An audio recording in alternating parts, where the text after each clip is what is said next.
হেমন্তের শুরুতেই নতুন মৌসুম পরিবর্তনের ছোঁয়া লেগেছে উত্তর জেলা বগুড়াতে। কুয়াশার কারণে সূর্যের আলো দেখা না গেলেও বসে থাকছে না শাওইল হাটের কম্বল চাদরে ক্রেতা বিক্রেতারা। বগুড়ার আদমদীঘি উপজেলার এই হাটে চাদর কম্বল বেশ প্রসিদ্ধ।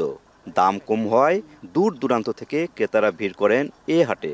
বাংলাদেশে আনাচে কানাচে থাকা বিভিন্ন জেলার থেকে লোকজন এখানে পাইকারি মালামাল কেনার জন্য আসে। চাদরের বিভিন্ন কোয়ালিটি আছে। 6 হাত হচ্ছে আপনার 1200 টাকা জোড়া, 800 টাকা জোড়া। শীতটা বেশি হয় তখন বেচা কেনা বেশি হয়, যখন শীতের প্রভাবটা কমা যায় তখন বেচা কেনাটা কম হয়। কম্বল, চাদর আর হলো বেডশিট এরা বর্তমানে বিক্রি হচ্ছে।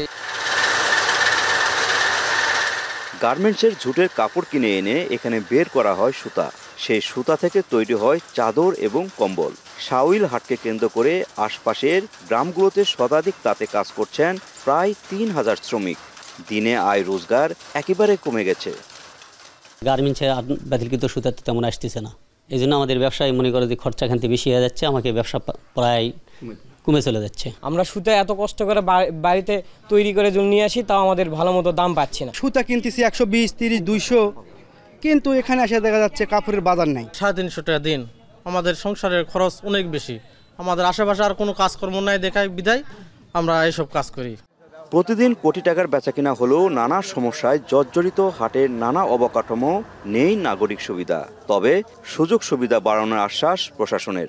এখানে দরকার হলো বহুতল একটা শেডের দরকার, পানি নিষ্কাশনের জন্য ড্রেনের দরকার, তারপরে এইখানে একটা পুলিশ ফাঁড়ি হলে আরও ভালো হয়।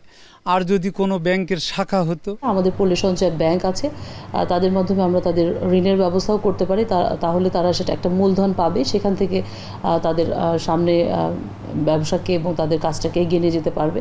শীতের এই 4 মাসে প্রায় 150 কোটি টাকার শীত বস্ত্র বেচাকেনা হয় এই বাজারে।